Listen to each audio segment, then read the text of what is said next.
प्रारंभ करते हैं। तीन भुवन में सार, बीत राग विज्ञानता, शिव स्वरूप शिविकार, नमः त्रियोग संभालिके। बोले देवादिदेव 1008 श्री पार्श्वनाथ भगवान की जय। बोले देवादिदेव 1008 श्री आदिनाथ भगवान की जय।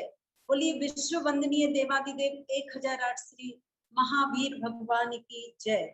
बोलिए संत शिरोमणि आचार्य श्री विद्यासागर जी महाराज की जय। बोलिए सराकोद्धारक नव चेतना प्रदायक आचार्य रत्न श्री ज्ञान सागर जी महाराज की जय। बोलिए परम पूज्य आचार्य श्री केश सागर जी महाराज की जय। समस्त आचार्य संघ की जय। सर्वप्रथम सभी लोग 9 बार शांति मंत्र का जाप करेंगे। ओम ह्रीं जगत शांति कराय श्री शांतिनाथाय नमः, सर्वोपद्रव शांति में कुरु कुरु स्वाहा। ओम ह्रीं जगत शांति कराय श्री शांतिनाथाय नमः, सर्वोपद्रव शांति में कुरु कुरु स्वाहा। ओम ह्रीं जगत शांति कराय श्री शांतिनाथाय नमः, सर्वोपद्रव शांति में कुरु कुरु स्वाहा। ओम ह्रीं जगत शांति कराय श्री शांतिनाथाय नमः, सर्वोपद्रव शांति में कुरु कुरु स्वाहा। ओम ह्रीं जगत शांति कराय श्री शांतिनाथाय नमः, सर्वोपद्रव शांति में कुरु कुरु स्वाहा। ओम ह्रीं जगत शांति कराय श्री शांतिनाथाय नमः, सर्वोपद्रव शांति में कुरु कुरु स्वाहा। ओम ह्रीं जगत शांति कराय श्री शांतिनाथाय नमः, सर्वोपद्रव शांति में कुरु कुरु स्वाहा। ओम ह्रीं जगत शांति कराय श्री शांतिनाथाय नमः, सर्वोपद्रव शांति में कुरु कुरु स्वाहा।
बोलिए देवादिदेव 1008 श्री शांतिनाथ भगवान की जय। छेडाला ग्रंथ की चर्चा अपने बीच में चल रही है। पंडित दौलत राम जी का महान उपकार हम सभी के ऊपर है। उन्होंने हिंदी भाषा में इस ग्रंथ की रचना करके हर किसी के जीवन में प्रकाश प्रदान किया है। हर गृहस्थ व्यक्ति को इस छेडाला ग्रंथ का अच्छी तरह से अध्ययन करना चाहिए और मात्र अध्ययन ही नहीं, हमें बहुत अच्छी तरह से इस ग्रंथ को याद करना चाहिए। पहले के समय की जो माताएं हैं, मुझे लगता है उन लोगों को ये छेडाला ग्रंथ याद है और अधिकांश व्यक्ति इस छेडाला ग्रंथ का पाठ भी किया करते हैं। परम पूज्य आचार्य श्री ज्ञान सागर जी महाराज श्री जब भी चतुर्दशी को प्रायश्चित दिया करते थे, अधिकांश हर किसी से कहते थे कि छेडाला ग्रंथ का 15 दिन तुम्हें पाठ करना है। कभी द्रव्य संग्रह ग्रंथ का, कभी रत्नकरण श्रावकाचार आदि आदि ग्रंथों का। तो कम से कम इस कारण से लोगों को पाठ करते करते याद हो जाया करते थे। यह ग्रंथ, यह परम पूज्य आचार्य श्री ज्ञान सागर जी महाराज श्री का प्रायश्चित का क्रम था। सभी लोगों को छह ढाला ग्रंथ जितना पढ़ाया गया है, अगर किसी तरह की जिज्ञासा हो तो पूछ सकते हैं बाद में। अभी हम रिवीजन करते हैं। पंडित दौलत राम जी ने सर्वप्रथम मंगलाचरण में वीतराग विज्ञानता को नमस्कार किया है।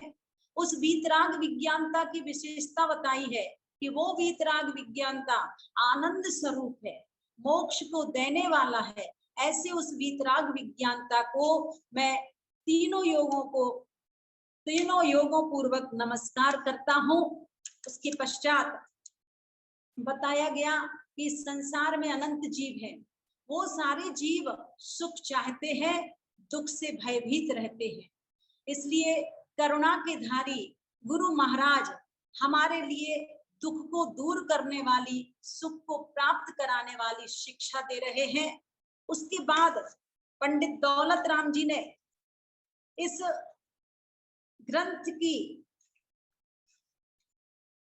ग्रंथ का प्रयोजन बताया, प्रामाणिकता बताई कि इस ग्रंथ में जो भी व्यक्ति अपना कल्याण करना चाहता है, इस ग्रंथ के माध्यम से, हे भव्य जीवो मन को स्थिर करके सुनना। ये बात तो निश्चित है कि आप शरीर से मंदिर पहुंच जाते हो, आप वचनों से प्रभु का गुणगान करना प्रारंभ कर देते हो, पर मैं पूछना चाहती हूँ आप लोगों से कि क्या आपका मन प्रभु के चरणों में पूर्ण रूप से समर्पित रहता है? भटक जाते हैं हम लोग। कभी हमारा मन रसोई घर की फाइल खोल लेता है, तो कभी हमारा मन व्यापार की फाइल में चला जाता है। यही वजह है कि मंदिर में जाने का जो पूर्ण फायदा हमें लेना चाहिए, वो पूर्ण लाभ हम नहीं ले पाते हैं, क्योंकि शरीर से हम पहुंच जाते हैं, वचनों से हम गुणानुवाद प्रारंभ कर देते हैं, पर मन के तार हमारे प्रभु से नहीं जुड़ पाते हैं। जिस दिन हमारे मन के तार प्रभु से जुड़ जाएंगे, उस दिन से परमात्मा के दर्शन करना सफल सार्थक हो जाएगा। इसलिए पंडित दौलत राम जी ने बहुत अच्छी बात प्रारंभ में ही कही है, नमो त्रियोग संभालिके, अर्थात मन वचन काय इन तीनों योगों को संभाल करके नमस्कार कर रहा हूं। इसके साथ ही साथ उन्होंने कहा है कि संसार में परिभ्रमण किस कारण से हुआ है। प्रथम ढाल की अपेक्षा मोह महामद पियो अनादि, मोह रूपी मदिरा को पी करके हम अपने स्वरूप को भूल गए हैं और इस संसार में परिभ्रमण कर रहे हैं। उसके बाद फिर पंडित दौलत राम जी ने ग्रंथ की प्रामाणिकता और निगोदिया जीवों के दुखों की चर्चा की है कि इस ग्रंथ में मैं अपने मन से कुछ नहीं लिखूंगा, मुनियों ने जो कुछ कहा है उसके अनुसार ही थोड़ी सी कथा हर व्यक्ति की, हमारी आपकी पंडित दौलत राम जी ने इस प्रथम ढाल में बताई है। कैसे कैसे कष्ट सहन किए हैं, किन किन कारणों से हम इन दुर्गतियों में गए हैं, वो सारी चर्चाएं पंडित दौलत राम जी ने की है। अनंत काल हमारा और आपका इस निगोद अवस्था में व्यतीत हुआ है। हमें ये 10 पर्याय बहुत दुर्लभता से प्राप्त हुई है और इस दुर्लभ 10 पर्याय को प्राप्त करके हमें अपना समय व्यर्थ की बातों में बर्बाद नहीं करना है, हमें अपना समय दूसरों की निंदा में बर्बाद नहीं करना है, हमें अपना समय विषय भोगों की पूर्ति में ही बर्बाद नहीं करना है, हमें अपना समय मात्र धन की चाहत में बर्बाद नहीं करना है, हमें अपना समय अध्ययन में, हमें अपना समय प्रभु की पूजन में, हमें अपना समय अपने आप को जानने पहचानने में लगाना है।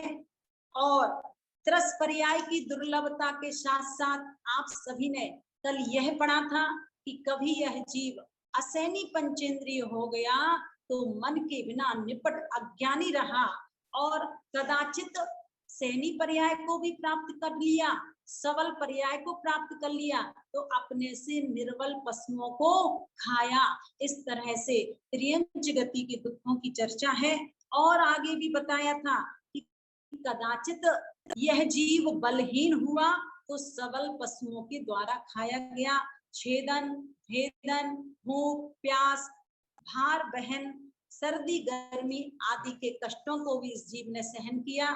और आगे त्रियंच गति के दुखों की चर्चा करते हुए कहा, कभी यह जीव मारा जाता है, कभी बंधन में होता है और अनेकों ऐसे कष्ट सहन किए हैं जिनको करोड़ों जिह्वाओं के द्वारा भी वर्णन नहीं कर पाते हैं, नहीं किया जा सकता है। और अब आती है चर्चा उस त्रियंच गति के पश्चात नरक गति। और पंडित दौलत राम को नरक गति में जाने का कारण बताया है, अति संक्लेश भावते मरियो, अर्थात यह संसारी प्राणी अत्यंत संक्लेश परिणामों के कारण नरक गति में गया। पंडित दौलत राम जी ने अत्यंत संक्लेश परिणामों को नरक गति का कारण बताया। वहीं आचार्य उमा स्वामी महाराज ने तत्वार्थ सूत्र के छठवें अध्याय में नारकस बहुआरंभ परिग्रहत्वम नारकस्यायुषा, बहुत आरंभ बहुत परिग्रह के कारण यह जीव नरक गति के द्वार को खोलता है। देखिए, हर व्यक्ति को पता है कि नरक गति में एक भी समय के लिए उन नारकी जीवों को सुख की अनुभूति नहीं होती है। मात्र जिस समय बालक तीर्थंकर का जन्म इस धरा पर होता है उस समय उनको सुख की अनुभूति होती है। तो नरक गति में या नरकायु के कारण कौन कौन से हैं हमें अवश्य ही समझना है। जैसे महिलाओं के पास बहुत सारी साड़ियां होती हैं। एक बार कुछ ऐसा प्रसंग बना गया जी में, जब पूज्य गुरुदेव का चातुर्मास 91 में हुआ था, पिछिका परिवर्तन के लिए फार्म भरे जा रहे थे। एक महिला मुझसे बोली कि दीदी जी, मैं आज साड़ियों की मर्यादा कर रही हूँ। मैंने कहा कि कितनी? बोले 500 साड़ी। यानी अभी कितनी है आपके पास? बोले 100 साड़ियां। ठीक है, हमने कहा कि कम से कम आपने एक 500 साड़ी की भी मर्यादा कर ली, उसके आगे आपका मन विचलित नहीं होगा। पर ऐसा नहीं, हम इतनी सारी साड़ियां यूज नहीं कर पाते हैं। कम से कम हमें अपने जीवन में, कोरोना का महामारी का समय चल रहा है, इस समय तो कम से कम परिग्रह और कम से कम पाप कार्य कीजिएगा। पता नहीं है कब किसका अंतिम समय आ जाए, इसलिए अपने जीवन में इन दिनों में विशेष रूप से कम 50, 40, 25 आदि आदि साड़ियां इन दिनों में, कि जब तक कोरोना महामारी का समय है ना ही आप मार्केट जाकर के नई साड़ी ला सकते हो, और जो आपके यहाँ है वह भी आप सीमित यूज कर रहे हैं, क्योंकि ना मंदिर, बहुत कम लोग मंदिर जा रहे होंगे और गुरुओं के पास भी और भी सभी कार्यों में आना जाना बंद है। इसलिए कोरोना महामारी के समय नियम ले लीजिए, कम से कम परिग्रह रखेंगे। साथ ही साथ इन दिनों में हम कोई भी नई साड़ी नहीं खरीदेंगे। पर्युषण पर्वराज के दिनों में भी नियम ले लिया करो कि हम इन 10 दिनों में कोई भी नई साड़ी नहीं खरीदेंगे। इस शरीर को तो हमने अब तक बहुत सजाया है, बहुत पहनाया है, सब कुछ होने के बाद भी ये शरीर कैसा है सबको पता है। नवमल द्वार इससे बहते रहते हैं। तो कोई चक्रवर्ती राजा यदि राज्य अवस्था में मरता है तो निश्चित नरक जाता है, सभी को ये पता है। और चक्रवर्ती राज्य छोड़कर दीक्षा ले लेते हैं तो वह स्वर्ग और मोक्ष जाते हैं। शुभम चक्रवर्ती का प्रसंग सभी को ज्ञात है। शुभम चक्रवर्ती मर करके नरक गया, लेकिन भरत चक्रवर्ती ने राज्य पद छोड़ दिया, इसलिए वह मोक्ष गए। तो जे कम में सूरा ते धम में सूरा, यह प्रसंग भी आपने सुना है। मछली का एक्सपोर्ट इंपोर्ट करने वाले, बूचड़ खाना खोलने वाले, देव देवियों को बलि चढ़ाने वाले, तस्करी डकैती करने वाले, शिकार खेलने वाले, गर्भपात करने वाले कराने वाले, आतंकवादी आदि जो क्रूरतावश निर्दोष मनुष्यों को पशुओं, पक्षियों, मछलियों आदि पंचेंद्रीय प्राणी का वध करते हैं वो सभी नरक जाते हैं। इतना ही नहीं, मांस, मछली, अंडों का सेवन करने वाले एवं तीव्र हिंसा के परिणामों से यह नरकायु का बंध करता है। व्यक्ति तीव्र झूठ के परिणाम से, रात्रि भोजन करने के परिणाम से, ये बहुत कठिन लगेगा आपको, क्योंकि आजकल हमने जैनत्व के संस्कारों को क्या कर दिया है, दूर कर दिया है। आचार्य श्री ज्ञान सागर जी महाराज श्री हमेशा जब कन्नड़ भाषा में बोलते थे तो 3 सेंटेंस बोलते थे, रात्रि ऊಟ ಮಾಡಬಾರದು, ನೀರು ಸೋಸಿ ಕುಡಿಯಬೇಕು, प्रतिदिना देवर दर्शन बन्नु ಮಾಡಬೇಕು। और एक बहुत प्रसिद्ध वाक्य था उनका, आपने पारस चैनल आदि के माध्यम से सुना होगा, टीवी अनु नोडुत्ता नोडुत्ता तिन्नुत्तीरा तिन्नवारदु, अर्थात टीवी देखते हुए भोजन नहीं करना। ये सारी पूज्य गुरुदेव की अंदर की वाणी थी, और हमें वास्तव में रात्रि भोजन त्याग करना, पानी छान करके पीना, प्रतिदिन प्रभु के दर्शन करना, ये जैनत्व के 3 संस्कारों को जीवंत रखना चाहिए, तभी हम वास्तव में जैन कहलाने के अधिकारी होंगे। रौद्र परिणाम करने से 4 प्रकार के ध्यान है, आर्त ध्यान, रौद्र ध्यान, धर्म ध्यान, शुक्ल ध्यान। तो आर्त ध्यान करने वाला त्रियंच आयु का बंध करता है, रौद्र ध्यान करने वाला नरक आयु का बंध करता है। इन सभी कारणों से हमें बचने का प्रयास करना चाहिए। और त्रियंच आयु आदि की चर्चा आप सुन चुके हैं कि छल कपट, धोखाधड़ी, विश्वासघात करने वाले त्रियंच आयु का बंध किया करते हैं। अब अपनी चर्चा चलनी है कि नरक गति में इस जीव ने किस तरह के कष्टों को सहन किया है, और वह छंद आगे आप सभी पढ़ेंगे। कहाँ भूमि पर सत दुख सो, बिच्छू सहस डसो नहीं तिसो, राध श्रोणित वाहिनी, कृमिकुल कलित देह दाहिनी। कहाँ भूमि पर सत दुख ईशो, पंडित दौलत राम जी कह रहे हैं कि तहाँ अर्थात उन नरकों की भूमि को स्पर्श करते ही इतना दुख होता है, सहस बिच्छू डसो तिसो नहीं। कहते हैं अगर यहाँ पर 1000 बिच्छू एक साथ डस लें तो उतनी पीड़ा नहीं होती है जितनी पीड़ा वहां की भूमि का स्पर्श करते ही होती है। और उतना दुख हमने कई बार सहन किया है। तहाँ राध श्रोणित वाहिनी, उन नरकों में रक्त और पीप से भरी नदी है, और वह नदी कृमिकुल कलित देह दाहिनी, कीड़ों के समूह से भरी हुई है। कृमि कुल कलित, तो कीड़ों के कुल यानी समूह से भरी हुई है, और देह दाहिनी अर्थात देह को दाह पैदा करने वाली होती है। तो देखिए नरकों के कल्पनातीत दुख है, एक क्षण भर को भी वहां शांति नहीं मिलती है। यह जीव जब नरकों में जाता है तो कहते हैं कि इसके पैर ऊपर होते हैं और सिर नीचे की तरफ होता है।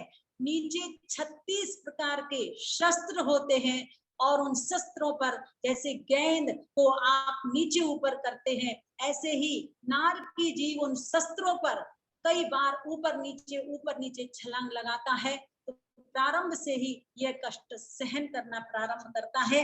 जब यह जीव नरकों में जाता है तो पृथ्वी के स्पर्श करने मात्र से इतनी वेदना होती है कि 1000 बिच्छू अगर यहाँ काटे, हम लोग तो एक बिच्छू के काटने पर ही पीड़ित हो जाते हैं, फिर 1000 बिच्छू एक साथ काटे तो कितनी पीड़ा होगी। और उससे कई गुनी पीड़ा मात्र नरक आयु के अर्थात नरकों की भूमि का स्पर्श करते हुए होती है। व्याकुल जीव शांति पाने की भावना से सोचता है चलो नदी के किनारे चलते हैं, और दुर्गंधमय उस नदी में क्या होता है, दुर्गंधमय पीप एवं खून रूप जल से वह बड़ी भरी रहती है, करोड़ों कीड़े जिसमें बिलबिला रहे होते हैं। ऐसी भयंकर शरीर में दाह पैदा करने वाली नदी में जाकर और भी अधिक भीषण दुखों को यह सहन करता है। तो नरकों की भूमि को स्पर्श करने से कितना कष्ट होता है, ये आप सभी के बीच में प्रश्न रहेगा, आपसे बाद में पूछेंगे। नरक नदियों का क्या स्वरूप है, उसमें क्या भरा रहता है और उसका पानी किस तरह से शरीर को कष्ट देता है। क्या नरकों के मध्य लोक सदृशी नदी आदि की रचना है, तो कहते हैं नरकों में नदी वृक्षादि की रचना मध्य लोक के समान नहीं है। वहां की सारी रचनाएं नारकी जीव स्वयं विक्रिया के माध्यम से करते हैं। देखिए, दो प्रकार की विक्रिया होती है। देवों के पृथक विक्रिया होती है और नारकी जीवों के अपृथक विक्रिया होती है। वो स्वयं ही अपने शरीर को उस रूप कर लिया करते हैं। तो ये चर्चा अपने बीच में है। अब आगे वहां पर जो वृक्ष है, उन वृक्षों की क्या स्थिति है। सोचता है व्यक्ति, चलो वृक्ष की छाया के नीचे बैठेंगे, थोड़ी सी शीतलता प्राप्त होगी, पर क्या होता है आगे आप पढ़ेंगे। रुदल जुत अस्सी पत्र अस जो देह विदारे तत्र मेरु समान लोह गल जाए ऐसी शीत उष्णता थाए। तत्र अर्थात उन नरकों में जुत असी पत्र तलवार के समान धार वाले सेमर तरुदल जुत अर्थात शेमर जाति के वृक्ष हैं और उनके पत्ते किस तरह के होते हैं। असी ज्यों देह विदारे तत्र, जिस तरह से तलवार के समान वह हमारे शरीर को विदीर्ण कर दिया करते हैं। तत्र मेरु समान लोह गली जाए। उन नरकों में कितनी सर्दी होती है, कितनी गर्मी होती है। पंडित दौलत राम जी कहते हैं कि उन नरकों में मेरु पर्वत के समान भी, जो 1,00,000 योजन विस्तार वाला होता है, ऐसा मेरु पर्वत के समान भी लोहे का गोला गल करके पानी का रूप ले लिया करता है। इतनी गर्मी होती है और वह जम जाता है, इतनी सर्दी होती है। इस तरह से नरक गति के जीवों की चर्चा पंडित दौलत राम जी ने की है। आप सभी नरक गति के दुखों को सुन करके अपनी मन में एक ही भावना भाना कि हे भगवान, अब तक बहुत बार हमने नरक की यात्रा की है। ये बात याद रखना कि प्रथम नरक में व्यक्ति लगातार 8 बार तक जा सकता है, यानी नरक गति से निकल करके नरक गति में नहीं जाते हैं, ना ही देव गति में जाते हैं, पर नरक गति से निकाल करके या तो हम मनुष्य होते हैं या त्रियंच होते हैं। तो नरक गति से कोई जीव निकला, मनुष्य त्रियंच हुआ, फिर प्रथम नरक में दूसरी बार भी जा सकता है। इसी तरह फिर मनुष्य त्रियंच होगा, फिर तीसरी बार जा सकता है। ऐसे लगातार एक भाव मनुष्य त्रियंच का प्राप्त करके वह लगातार 8 बार नरक गति में जा सकता है। दूसरी नरक के जीव 7 बार जा सकते हैं लगातार। तीसरे नरक के जीव 6 बार जा सकते हैं।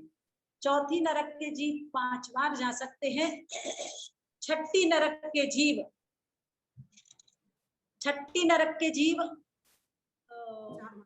4 बार जा सकते हैं और पांचवें नरक के जीव 4 बार, छठी नरक के जीव 3 बार और सातवें नरक के जीव 2 बार लगातार जा सकते हैं। बीच में एक भाव मनुष्य या त्रियंच का यूज करते हैं।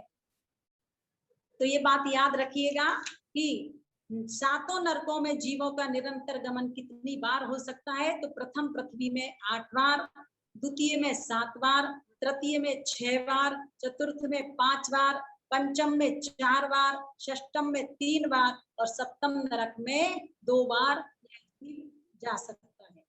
इसके साथ ही साथ हमें ये भी जानना है कि असंगी कोई जीव है, वो असंगी जीव मरण करके किस नरक तक जा सकता है। तो असंगी जीव मरण करके प्रथम नरक तक जा सकता है। दूसरे नरक तक कौन से जीव जा सकते हैं? विशेष रूप से सरीसृप, एक सर्प होता है सरीसृप नामक, तो वह दूसरे नरक तक जाता है। और जीव तो जा ही सकते हैं, पर सरीसृप मात्र दूसरे नरक तक जाता है। पक्षी तीसरे नरक तक जाते हैं।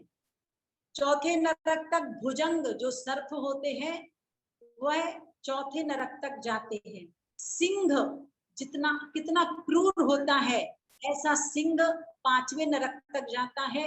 स्त्री छठवें नरक है और सातवें नरक तक मनुष्य एवं सम्मूर्छन मत्स्य जो अंतिम स्वयंभू रमण समुद्र में होता है, ऐसा महामच्छ सातवें नरक में जाता है। और देखिएगा भावों की स्थिति में उस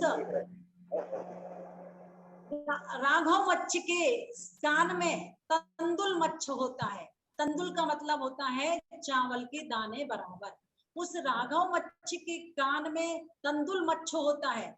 जब वो तंदुल मच्छ देखता है कि ये तो देखो राघव मच्छ, इसके मुंह में इतने सारे कीड़े आ रहे हैं और जीव जंतु आ रहे हैं, फिर भी ये मुंह में से बाहर निकाल रहा है। अगर मैं इस जगह होता तो उन सभी जीवों का भक्षण कर लेता। ऐसे परिणामों से वह सप्तम नरक की आयु का बंद करता है। तो निश्चित ये भावों का भूगोल हमें समझना है, भावों का विज्ञान समझना है। पल भर में हमारे कैसे कैसे परिणाम हो जाते हैं, तो हमें प्रत्येक समय अपने भावों की संभाल करना है। कहीं ऐसा ना हो कि हम अत्यंत संक्लेश परिणामों से, अधिक आरंभ, अधिक परिग्रह के परिणामों से नरक आयु का बंद कर लें। तो दो बातें आपको बता दी गई हैं। अब तीसरी बात भी आप ध्यान रखिए, नरक गति से संबंधित। सप्तम नरक से निकला हुआ कोई जीव है तो वह नियम से त्रियंज गति में ही जन्म लेता है। क्या? सप्तम नरक से निकले हुए जीव त्रियंज गति में ही जन्म लेते हैं। छठे नरक से निकले हुए नारकी जीव मनुष्य तो हो सकते हैं, सम्यक दर्शन भी प्राप्त कर सकते हैं, पर देशव्रती नहीं हो सकते हैं। दो बातें बता दी गई है। सप्तम नरक से निकले हुए जीव नियम से त्रियंच ही बनते हैं। छठे नरक से निकले हुए जीव मनुष्य बन सकते हैं, किंतु वह अपने जीवन में महाव्रतों को धारण नहीं कर सकते हैं, देश व्रतों को धारण नहीं कर सकते हैं, मात्र सम्यक दर्शन प्राप्त कर सकते हैं। इसके साथ ही साथ पंचम नरक से निकले हुए जो जीव है वो मनुष्य भाव प्राप्त करके देशव्रती भी बन सकते हैं, महाव्रती भी बन सकते हैं, और उसी भाव से मोक्ष नहीं जाते हैं। मतलब उस भाव से मोक्ष नहीं जाते हैं, पर अणुव्रती भी बन सकते हैं और महाव्रती भी बन सकते हैं। चतुर्थ नरक से निकले हुए जीव, अभी फिर से दोहरा देंगे जो लोग नहीं लिख पा रहे हैं। सबसे पहले सप्तम नरक से निकले हुए जीव त्रियंच ही बनते हैं। छठे नरक से निकले हुए मनुष्य और सम्यक दर्शन प्राप्त कर लेते हैं।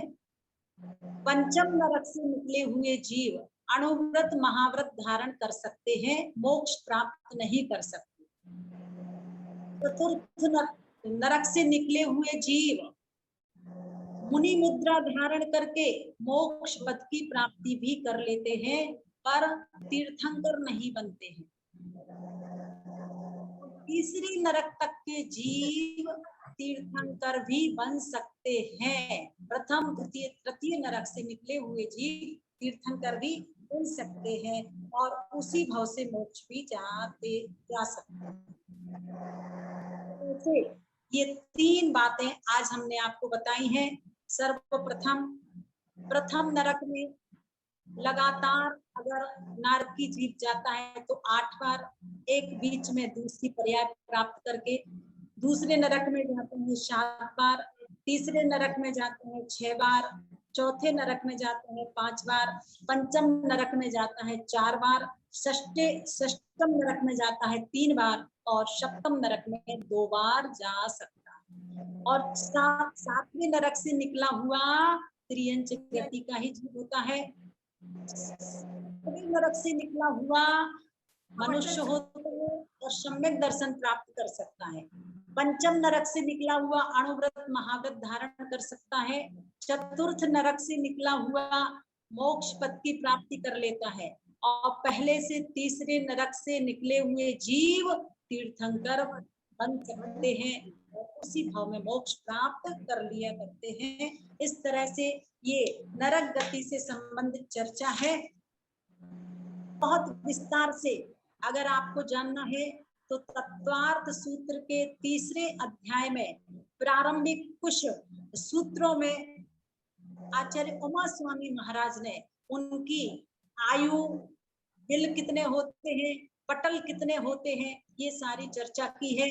किस तरह से नरक गति में वलय आदि की व्यवस्था है। ये नरक के जो 7 पृथ्वियां हैं, रत्न प्रभा, शर्करा प्रभा आदि आदि, ये नीचे नीचे है और इनकी लंबाई, चौड़ाई, मोटाई कितनी है, ये सब जब आगे आप तत्वार्थ सूत्र पढ़ेंगे तो उस समय आप जानेंगे। इतना ध्यान अवश्य रखना कि वहां पर कितनी सर्दी गर्मी होती है। यह अपना छंद चल रहा है कि 1 लाख योजन विस्तार वाला सुमेरु पर्वत है, वह गल सकता है, इतनी गर्मी होती है, और गला हुआ जम सकता है, इतनी वहां पर सर्दी होती है। हम लोगों की अपनी सहन शक्ति आज कम होती चली जा रही है। थोड़ी सी देर के लिए भी लाइट चली जाती है, अरे दीदी अब तो हमारे यहाँ बहुत सुविधाएं हैं, इन्वर्टर की व्यवस्था है, जनरेटर की व्यवस्था है, पर जिन घरों में इन्वर्टर और जनरेटर नहीं होता है, वो गांव में रहने वाले व्यक्तियों को आप देखिएगा किस तरह से वह भी वृक्षों के नीचे बैठ करके अपना समय निकालते हैं। जिस समय परम पूज्य आचार्य श्री ज्ञान सागर जी महाराज श्री सराक क्षेत्र में थे, हम लोगों ने अनुभव किया कि ऐसे ऐसे ग्रामों में महाराज श्री रहे हैं जहां लाइट की व्यवस्था नहीं थी, पंखे आदि की व्यवस्थाएं नहीं थी। हम लोग जब चौका हाथू में 1 महीना रहे थे और वहां पर रात्रि को 2 बजे भी लू चलती थी, और ऐसे समय में पूज्य गुरुदेव ने मात्र इसलिए वहां पर रह करके यह साधना की है कि कम से कम सराक क्षेत्र के बंधु जो अपनी संस्कृति को भूल गए हैं, जो अपने संस्कारों को भूल चुके हैं, ऐसे उन सराक बंधुओं को धर्म की संस्कृति से जोड़ना है। तो निश्चित परम पूज्य आचार्य श्री ज्ञान सागर जी महाराज श्री जो आज हमारे बीच से चले गए हैं, किंतु शरीर से जाने के बाद भी हर व्यक्ति के हृदय में आज भी वह है, रहेंगे जब तक इस शरीर में श्वास है, जब तक सृष्टि के अधरों पर करुणा का पैगाम रहेगा, तब तक युग की हर धड़कन पर आचार्य ज्ञान सागर का नाम रहेगा, आचार्य ज्ञान सागर का नाम रहेगा। तो निश्चित रूप से हमें इन नरक गति के दुखों को समझना है और प्रयास करना है, हे भगवान अब मैं ऐसे कोई पाप नहीं करूंगा जिसकी वजह से मुझे इस नरक गति में जाना पड़े। कैसे कैसे कष्ट 1 सागर से लेकर 33 सागर तक सहन किए हैं। कम से कम नरक आयु 10,000 वर्ष की हुआ करती है और प्रथम नरक की जो उत्कृष्ट आयु है वो 1 सागर, आप लोग याद कर सकते हैं, 1, 3, 7, 10, 17, 22, 33 सागर, अर्थात प्रथम नरक के नारकी जीवों की आयु 1 सागर, कम से कम तो 10,000 वर्ष है, जघन आयु जिसे कहेंगे, और प्रथम नरक की उत्कृष्ट आयु 1 सागर की है। सागर बहुत लंबा चौड़ा, हमारे यहाँ तो मात्र वर्षों में ही आयु है, पर भगवान नारकी जीवों की आयु सागरों पर्यंत रहती है, जिसमें असंख्यात वर्ष हो जाया करते, हमारे ज्ञान का विषय वो नहीं बन पाता है। तो दूसरी नरक की आयु 3 सागर, जघन्य आयु में आपको थोड़ा याद रखना पड़ेगा, कि प्रथम नरक की जो उत्कृष्ट आयु है उसमें एक समय अधिक कर दीजिए तो दूसरे नरक की जघन आयु कहलाएगी। और दूसरे नरक की उत्कृष्ट आयु 3 सागर। तो पहले नरक की 1 सागर, दूसरे नरक की 3 सागर, 1 3 7। अब तीसरे नरक की 7 सागर उत्कृष्ट आयु है। आयु 3 सागर, 1 3 7 और 10। चौथे नरक की उत्कृष्ट आयु 10 सागर, 1 3 7 10 17 सागर। पांचवें नरक की उत्कृष्ट आयु 17 सागर, छठवें नरक की उत्कृष्ट आयु 22 सागर और सातवें नरक की उत्कृष्ट आयु 33 सागर। 33 सागर पर्यंत कैसे कैसे कष्टों को हमने सहन किया है। तो आपको जघन्य आयु याद करने के लिए कठिनाई महसूस नहीं होगी। बस इतना कर लेना कि प्रथम नरक की जो उत्कृष्ट आयु है उसमें एक समय अधिक करके वो दूसरे नरक की जघन्य आयु हो जाती है। दूसरे नरक की जो उत्कृष्ट आयु है उसमें एक समय अधिक कर दो तो वो तीसरे नरक की जघन्य आयु कहलाती है। इसी तरह का क्रम 7वें नरक तक समझना। आप 84 लाख योनियां पढ़ते हैं, 84 लाख योनियां, इसका मतलब है 84 लाख बिल भी नरक आयु में होते हैं। प्रथम पृथ्वी जिसे कहा जाता है रत्न प्रभा, जिसका रूढ़ी प्रद नाम है धम्मा, उसमें 30 लाख बिल है। ये बिलों के जो बिल है वो ढोल की पोल के समान बिल है। जैसे आपके यहाँ पटल अर्थात मंजिल है और उन मंजिलों के अंदर फिर ये बिल होते हैं। तो 30 लाख बिल प्रथम पृथ्वी के हैं। दूसरी पृथ्वी के बिल 25 लाख। पहली पृथ्वी के बिल है 30 लाख, दूसरी पृथ्वी के बिल है 25 लाख, तीसरी पृथ्वी के बिल है 15 लाख, चौथी पृथ्वी के बिल है 10 लाख,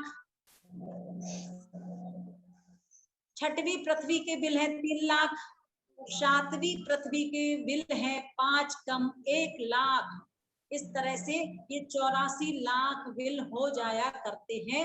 84 लाख बिलों के माध्यम मिल करके पूरे हम और आप सभी इन बिलों में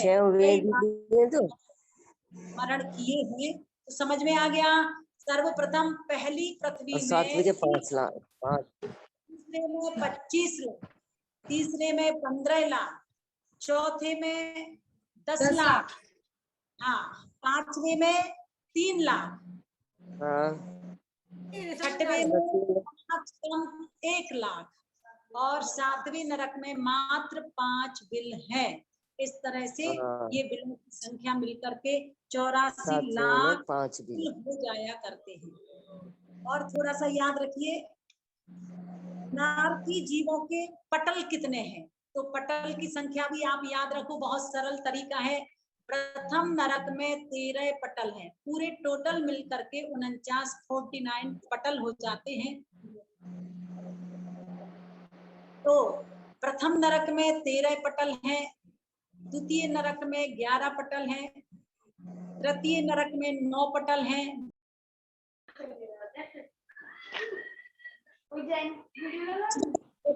5 पटल हैं, छठे नरक में 3 पटल हैं और सप्तम नरक में 1 पटल है।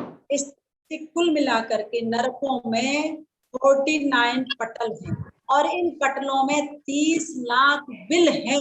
इस तरह से आप दोबारा से बता दो, चला गया था, नेट चला गया था। बराबर। प्रथम नरक में 13, फिर क्रम क्रम से 7वें नरक तक 2 कम कर दीजिए, लास्ट में 1 रह जाएगा। 13, 11, 9, 7, 5, 3 और 1। इस तरह से पटलों की संख्या टोटल मिलकर के 49 होती है।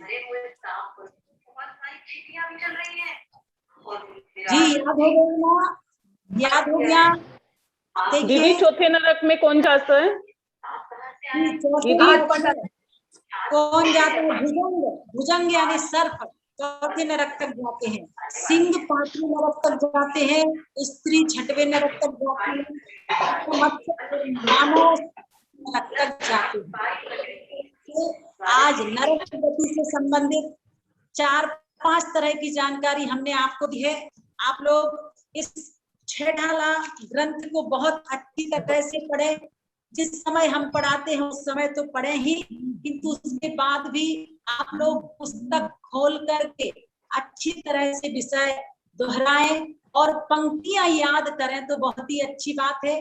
किसने भी पंक्तियां याद की है? जिसको पहले से पंक्तियां याद है उसकी बात मैं नहीं कह रही हूँ, किंतु प्रत्येक दिन जो छंद आपको पढ़ाए जा रहे हैं, कौन याद कर रहा है?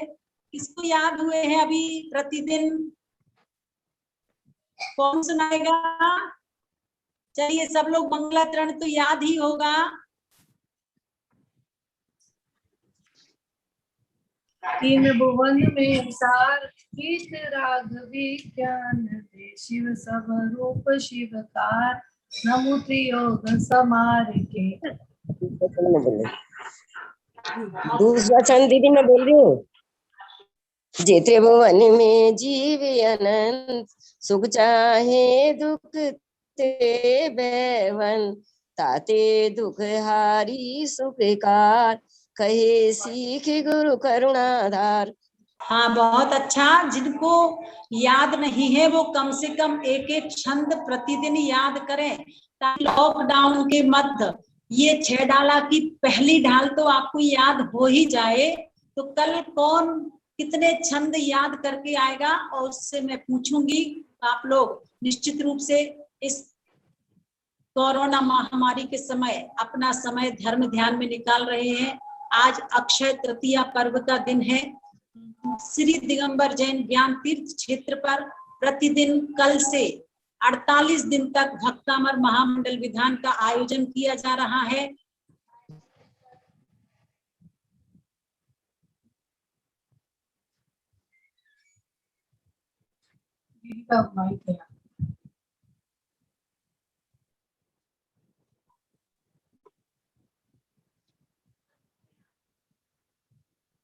दीदी आपको फोन म्यूट हो गया है। बहुत सारे याद रहे। तो आप लोग अब समय हो रहा है, इसलिए आज अक्षय तृतीया पर्व का दिन है। सभी को ज्ञात है महामुनि आदि सागर जी जिस समय आहारचर्या को निकलते थे, उस समय कोई भी व्यक्ति पड़गहन की विधि नहीं जानता था। और विहार करते हुए महामुनि हस्तिनापुर जब पहुंचते हैं तो हस्तिनापुर में राजा सोम राज्य कर रहे थे। उनके एक भाई थे जो श्रेयांश के नाम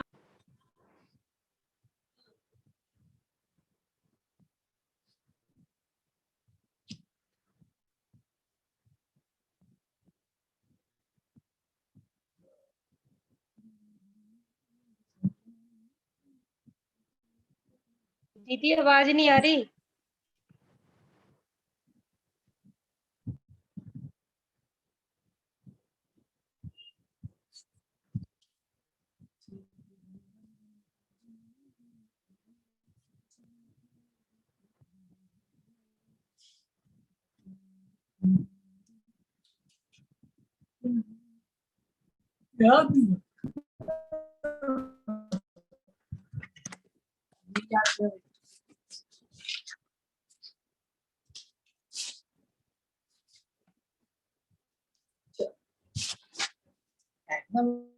जो याद करना पड़ेगा।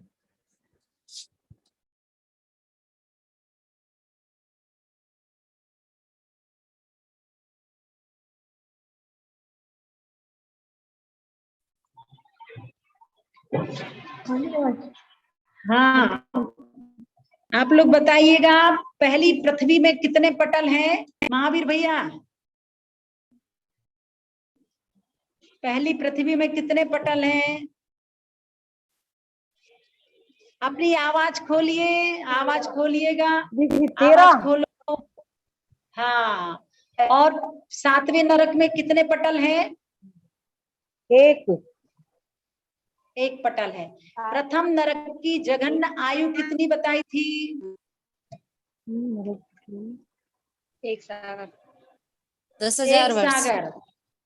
दीदी कम से कम जगन 10,000 वर्ष। 10,000। हाँ बहुत अच्छा। एक सागर तो उत्कृष्ट आयु है और जघन आयु 10,000 वर्ष है। और सातवें नरक की उत्कृष्ट आयु कितनी बताई है? अपनी आवाज खोल के उत्तर दो। 33 कमलेश सागर। भाभी जी अपनी आवाज खोलिए। 33 सागर दीदी हाँ उत्कृष्ट आयु। बिल्कुल सही है। हाँ और स्त्री कौन से नरक तक जा सकती है चांदनी भाभी? छठे अपनी नरक आवाज तक। खोलिए। छठे नरक तक, छठे नरक। छठे नरक। छठवें नरक तक जाती है। और मंजू बहन बताएगी कि प्रथम नरक तक कौन से जीव जाते हैं? असंगी जीव। असंगी जीव प्रथम नरक तक जाते हैं। हाँ अनीता भाभी जी आप बताइएगा, जो सिंह है वह कौन से नरक तक जाता है? सिंह पांचवें नरक तक। पांचवें नरक तक जाता है। पांच। और इसके साथ ही साथ पक्षी कौन से नरक तक जाते हैं? कौन बताएगा? चिंकी भाभी। चौथे तक। पक्षी कौन से नरक तक जाते हैं? चौथे नरक तक। और मनुष्य, उर्मिला भाभी जी, मनुष्य कहाँ तक जाता है? दीदी पक्षी तो आपने तीसरे नरक तक बताया था। हाँ पक्षी तीसरे तक। हाँ पक्षी तीसरे तक है। चौथे में भुजंग नामक सर्प। चौथे में सर्प नामक सर्प बताया था। सर्प ठीक बताया है। था। चौथे में सही साथ सर्प ही बताई साथ गई। आपको प्रथम नरक से और दूसरे तीसरे नरक से निकले हुए जीव क्या बन सकते हैं? तीर्थंकर है ना। और प्रथम नरक में कितनी बार लगातार जा सकता है? दूसरी एक बीच में पर्याय प्राप्त करके कितनी बार जाएगा सुनीता भाभी जी? प्रथम नरक में नारकी जीव कितने बार जा सकता है लगातार एक दूसरी पर्याय बीच में धारण करके? 8 बार। 8 बार। 8 बार। इस तरह से आज अक्षय तृतीया पर्व का दिन है। सुरेखा भाभी जी। हाँ दीदी मंगलाचरण ये में वाला क्रम क्या रीतु जी आप दीदी क्या ये बोल वाला रही क्रम है? एक हाँ दीदी ये वाला क्रम एक बार और बता हाँ। दीजिए जो आपने बताया था। पहले कौन नरक सा? दीदी पहले नरक का कि पहले नरक से निकलकर 8 हाँ बार वो देखिए। 8 बार पहले नरक। हाँ देखिए ऐसा है, लगातार प्रथम नरक में यह जीव 8 बार जा सकता है। जैसे प्रथम नरक से निकला, फिर मनुष्य त्रियंच हुआ, फिर से नरक में जा सकता है पहले नरक में, फिर दूसरी बार निकला, मनुष्य त्रियंच हुआ, फिर दूसरी बार, ऐसे लगातार 8 बार तक जा सकता है। दूसरे नरक में 7 बार तक, 7 तीसरे बार। नरक में 6 बार, पांचवें नरक में 4 बार, छठे नरक में 3 बार और सातवें नरक में 2 बार। हाँ रीतु बहन बताएगी। पंडित दौलत राम जी ने मंगलाचरण में किसको नमस्कार किया? वीतराग विज्ञानता को, जो वीतराग है सर्वज्ञ हितोपदेशी है। यहाँ पर वीतराग विज्ञानता को नमस्कार किया है। दूसरी ढाल में किसकी चर्चा की गई है? दुखों के कारणों की। मिथ्या दर्शन, मिथ्या ज्ञान, मिथ्या कारणों की। चारित्र। बहुत अच्छा। दुख के कारण क्या है? मिथ्या दर्शन, मिथ्या ज्ञान, मिथ्या चारित्र। और आप लोग पंडित दौलत राम जी की भाषा में बताएंगे संसारी प्राणी क्या चाहता है और किससे भयभीत होता है? नीलम बहन। सुख चाहता है और दुख से सुख चाहता है और दुख से चाहता डरता है। तो सुख कैसे मिलेगा और दुख कैसे कम होंगे? क्यों रोजी बहन बताइए। दुख कैसे कम होंगे? अच्छे कार्य करने से दुख कम होंगे और अच्छे कार्य करने से ही हमें सुख की प्राप्ति होगी। अब सीमा भाभी जी बताएंगी पांचवी ढाल में किसकी चर्चा की गई है? 12 भावनाओं का चिंतन है। 12 और सोनू भाभी जी। हाँ तो इस तरह से आप सभी बहुत अच्छी तरह से 6 ढाला ग्रंथ का अध्ययन कर रहे हैं। पर कल से किसको कितने छंद याद होंगे वह आप लोग बताइएगा। हाँ, आज की क्लास हम यही समाप्त करते हैं। आज प्रातःकाल लगभग 11 परिवार ने भक्तामर महामंडल विधान में अपना नाम अंकित कराया था और सभी लोगों ने बैठ करके भगवान की भक्ति ऑनलाइन के माध्यम से की है। आप सभी भी इसी तरह से आगे भगवान की भक्ति से जुड़े रहें ताकि एक दिन हम कंकर से शंकर बन सके। प्रातःकाल 9 बजे प्रतिदिन यहाँ पर 48 दिवसीय महामंडल विधान का आयोजन किया जा रहा है। आप सभी प्रतिदिन बैठ सकते हो, कम से कम 1 घंटे का समय भगवान की भक्ति में निकालिएगा 9 से 10 बजे तक, तो निश्चित रूप से हम अपने पतित जीवन को पावन बना सकते हैं। और बहन रितु 2 मिनट कुछ बोलोगी? क्या बोलना है आज दीदी? अक्षय तृतीया पर्व है, बोलिए अक्षय तृतीया पर्व पर। दीदी आपका सुनेंगे। अरे नहीं, हम तो बोल ही रहे हैं, बहुत हो गया। देखिए एक दिन हम प्रतिदिन हर व्यक्ति से पूछेंगे। पंडित दौलत राम जी ने जितने छंदों की व्याख्या की है तो वो छंद की व्याख्या आपको सुनानी है। इसी तरह से बोलना होगा आपको कि पंडित दौलत राम जी के द्वारा लिखित ये 6 ढाला ग्रंथ है और इस ग्रंथ में इस तरह से चर्चा की गई है। तो कल अच्छी तैयारी करके आइएगा। अब आज समाप्ति की तरफ चलते हैं। जावाणी के ज्ञान ते सूझे लोका लो, तो वाणी मस्तक नमो सदा दी तेज वाणी भाला तो ही जपूत ज्योति रोशन आ गए आवे सुख चैन। आप सभी लोग ओम नमः, सबको क्षमा सबसे क्षमा। ओम नमः, सबको क्षमा ओम नमः, सबको क्षमा। सबको क्षमा, सबको क्षमा। ओम